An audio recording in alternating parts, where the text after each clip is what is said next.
Quem nunca sentiu culpa, né? Quando cometeu um erro, cometeu um pecado, vacilou diante de Deus, errou o alvo. Pois é, o resumo de hoje, de aula, da nossa escola de ministérios, fala sobre isso, né? Sobre a culpa, sobre o juízo e a redenção do homem, né? Então, depois que o homem, no momento que o homem caiu diante de Deus, mediante o pecado, aconteceram algumas coisas e a gente tem que entender isso. E é sobre essa aula, a parte 2 de Hamartiologia, que nós vamos falar neste vídeo. Eu sou o pastor Paulo Carvalho. Curta o vídeo, compartilhe e comente. Quanto mais você comenta, você curte o vídeo, mais ele vai em frente, mais outras pessoas também são alcançadas pelo estudo do pecado, que é a Hamartiologia, parte 2. Então, comecemos com a culpa.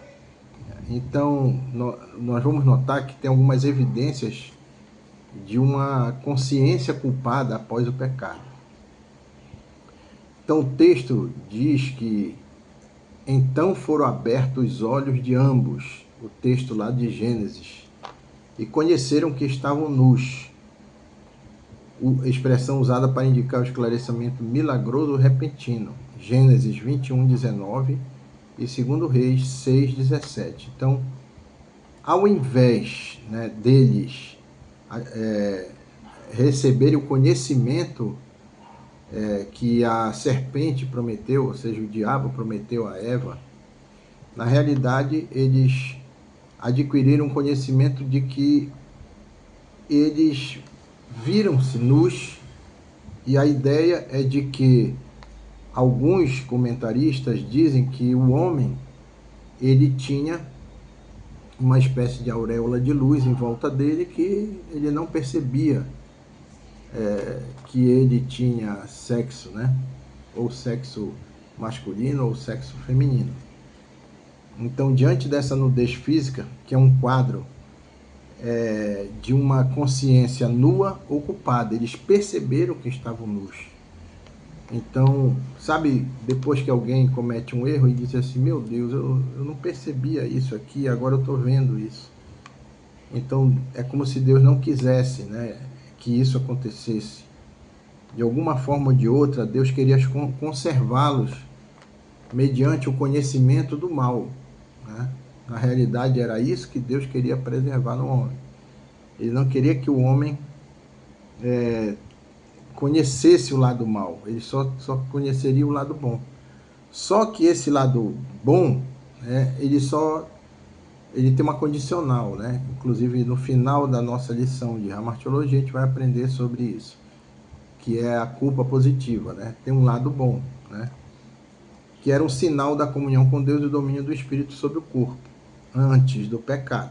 Quando pecaram, essa comunhão foi interrompida, o corpo venceu o Espírito, e ali começou esse conflito entre a carne e o Espírito, justamente o que Deus queria evitar. Qual foi a primeira providência? O homem, diante da culpa, ele sempre tenta arranjar uma maneira de cobrir o pecado. E neste caso, o homem e a mulher, Adão e Eva, procuraram cozer folhas de figueira e fizeram para si aventais, é o que o texto diz, né? Mediante o pecado de Judas, da traição, ele jogou as 30 moedas de prata e devolveu. Interessante, né? Então, o homem ele sempre tenta reparar o pecado com iniciativa própria, tentando tapar o buraco com a ideia dele, né? Não a ideia de Deus. Então, é Deus que vai dar a ideia e é Deus que pode tapar este buraco do pecado. Então, assim como a nudez física é um sinal de uma consciência culpada, da mesma maneira, procurar cobrir a nudez é um quadro que representa um homem a procurar cobrir a sua culpa, ou com a indumentária do esquecimento, ou o traje das desculpas. Mas somente uma veste feita por Deus é que pode cobrir o pecado. E de fato nós vamos ver mais na frente que é só Deus que pode fazer isso. E ouviram a voz do Senhor, na parte 3 aqui da nossa apostila, e passeava pela viração do dia, que era a hora do encontro entre Adão e Eva e o Senhor, na presença de Deus, entre as árvores do jardim. O instinto do homem culpado é fugir de Deus. Então isso aí, gente, toda pessoa que foge do seu pastor, foge do discipulador, se ausenta do apacentamento, ele deve estar fazendo alguma besteira. E isso é real, isso é literal. Então, assim aconteceu com Adão e Eva. Eles fugiram do encontro com Deus, né?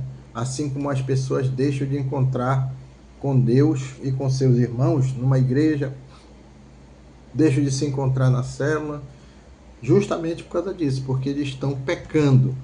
E o pecado, ele envergonha a pessoa se sente culpada. Então elas vão se esconder nos prazeres e outras atividades. Tem gente que desaparece da igreja, a gente já sabe, né? Isso aí é literal, isso é tão claro como a luz do dia. E aí veio o juízo, né? Veio o juízo sobre a serpente, veio o juízo sobre a mulher e sobre o homem. Qual foi o juízo? Sobre a serpente, o que aconteceu? Maldita serás mais que toda besta e mais que todos os animais do campo. Sobre o teu ventre andarás e o pó comerás todos os dias da tua vida. Essas palavras implicam que a serpente outrora foi uma criatura formosa e honrada. Era uma criatura mais bonita do Jardim do Éden, provavelmente. E não rastejava, então não é como é hoje. Tanto que a punição foi rastejar.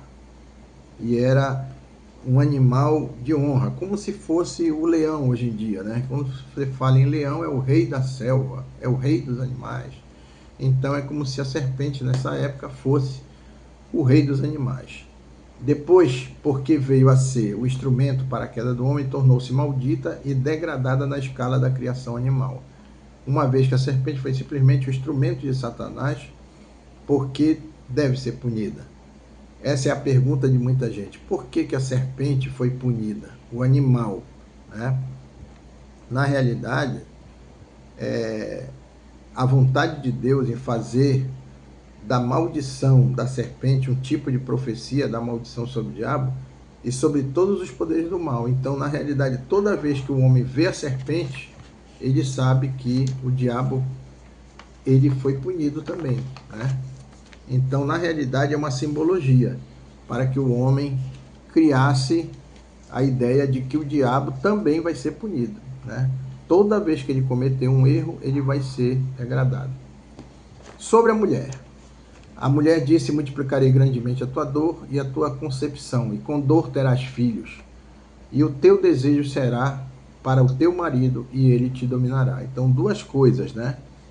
A presença do pecado tem sido a causa de muito sofrimento, precisamente do modo indicado acima. Não há dúvida que dar os filhos constitui um momento crítico e penoso da vida da mulher, e também o desejo da mulher será com um homem, né? Então, o homem, ele é mais racional. Eu não estou dizendo que não existe mulheres racionais, estou dizendo que o homem é um ser que é mais racional. Então, a mulher, mediante os seus desejos, hoje tem que passar pelo homem, perguntar para o seu homem, para o seu marido, a respeito, né, daquilo dali, para que ele selecione o que é bom e o que é ruim. É isso que Deus estabeleceu. Colocou o homem como cabeça para dar a palavra final a respeito dos desejos da mulher. E a segunda coisa que foi punida é em relação ao parto, né? O parto terá parto com dores. Então isso significa que a mulher e o homem, na realidade, tinham filhos de uma maneira mais simples. Eu não sei dizer como, né?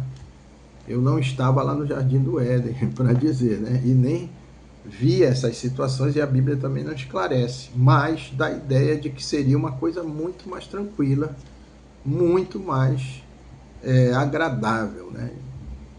Sobre o homem, a punição veio sobre o trabalho. Ele já tinha sido designado no capítulo 2, verso 15 de Gênesis, para trabalhar e cultivar o jardim. Só que o castigo consiste no afã, nas decepções e aflições, muitas vezes, que acompanham o trabalho. A agricultura é especificada em particular porque sempre tem sido um dos empregos humanos mais necessários. De alguma maneira misteriosa, a terra e a criação em geral têm participado da maldição e da queda do Senhor, do seu Senhor, que foi o homem. Porém, estão em Isaías 11, de 1 a 9, e 65, do verso 17 a 25, a respeito dessa situação, porque a criação ela caiu também junto com o homem. Então a gente não imagina hoje uma árvore eterna, um animal eterno e nós morrendo com 80, 90, 100 anos, né? Então seria uma vergonha para o homem. Então Deus decaiu também a natureza toda que está em volta dele para também nos falar, né, que nós somos o Senhor da natureza. E tanto que a Bíblia fala, né, no Novo Testamento, nas epístolas de Paulo, que a natureza geme, né, com expectação a hora da redenção do homem, porque ela vai voltar também ao seu estado natural. Então ela vai voltar ao estado eterno, né, de não ter fim. E a redenção, né, que é a parte final. Os 3 primeiros capítulos dizendo contém as revelações de Deus, que por toda a Bíblia figuram em todas as relações de Deus com o homem, né?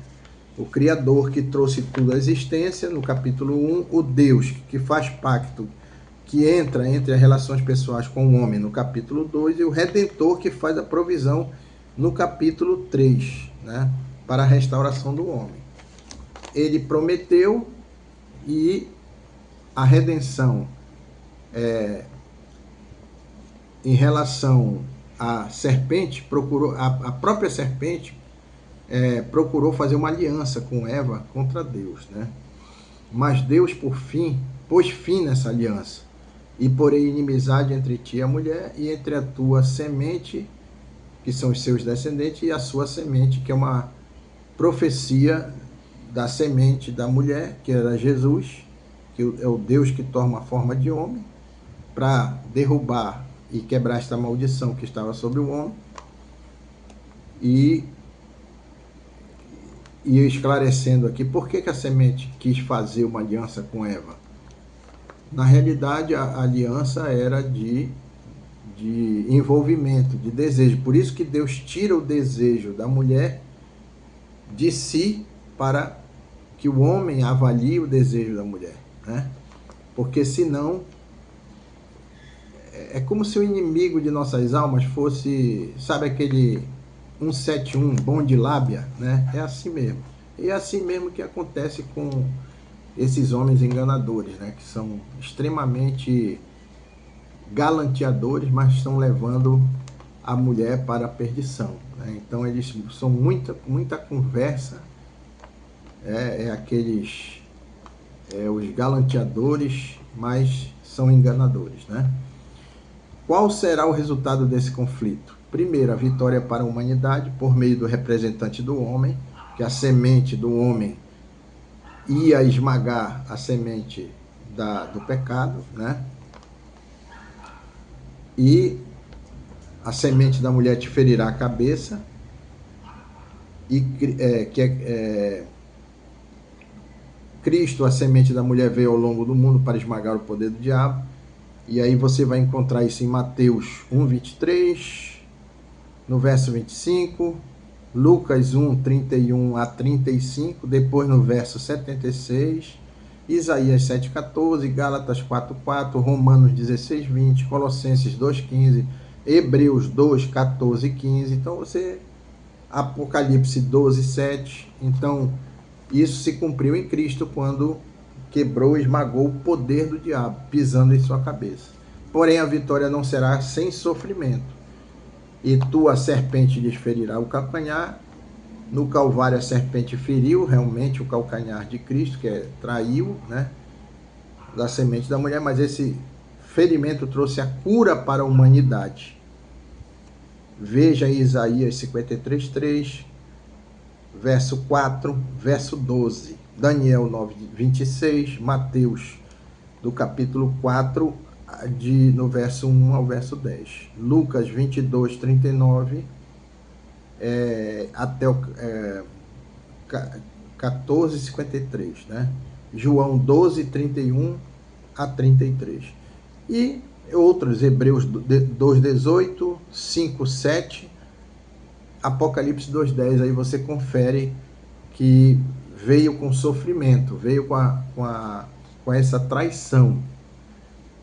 E na parte B, a parte figurada do verso 21, Deus matou um animal, uma criatura inocente, para poder vestir aqueles que se sentiam nus ante a sua vista por causa do pecado. Do mesmo modo, o Pai deu seu Filho inocente à morte, a fim de prover uma cobertura expiatória para as almas dos homens. Ou seja, a solução para o pecado, para o erro do homem, ela é provida por Deus, ela não é provida pelo homem. Então, aquela história de se esconder, de se sentir culpa, né? Sentir culpado, de não mais encontrar com o Senhor. Então, tentar resolver o problema com as suas próprias mãos não vai resolver o seu problema. Então, é Deus quem provê. E aqui é o proto-evangelho que nós falamos, né? Jesus, na realidade, é uma figura de Jesus, né? A gente chama de um tipo, né? Tipologia, né? Na teologia. Então, isso que o Senhor fez aqui, ele teve que cobrir a nudez deles, matando um animal para poder cobrir com o couro, né? Com a peles. E a Bíblia fala que essa criatura é uma criatura inocente e Deus escolhe as ovelhas justamente porque a ovelha, na hora do sacrifício, ela solta uma lágrima, né? Na hora que ela vai... Tem um irmão aqui que foi testar isso e de fato ele viu que ela realmente solta uma lágrima na hora em que vai ser imolada, né? Mas é justamente para causar um constrangimento no homem, né? E assim o Senhor se fez como Cordeiro de Deus que tira o pecado do mundo. De uma vez por todas, o sacrifício de Cristo fez essa cobertura pelos nossos pecados. Amém? A fim de prover uma cobertura expiatória para as almas dos homens. Que Deus te abençoe, te guarde. Até o próximo resumo de aula comigo, Pastor Paulo Carvalho.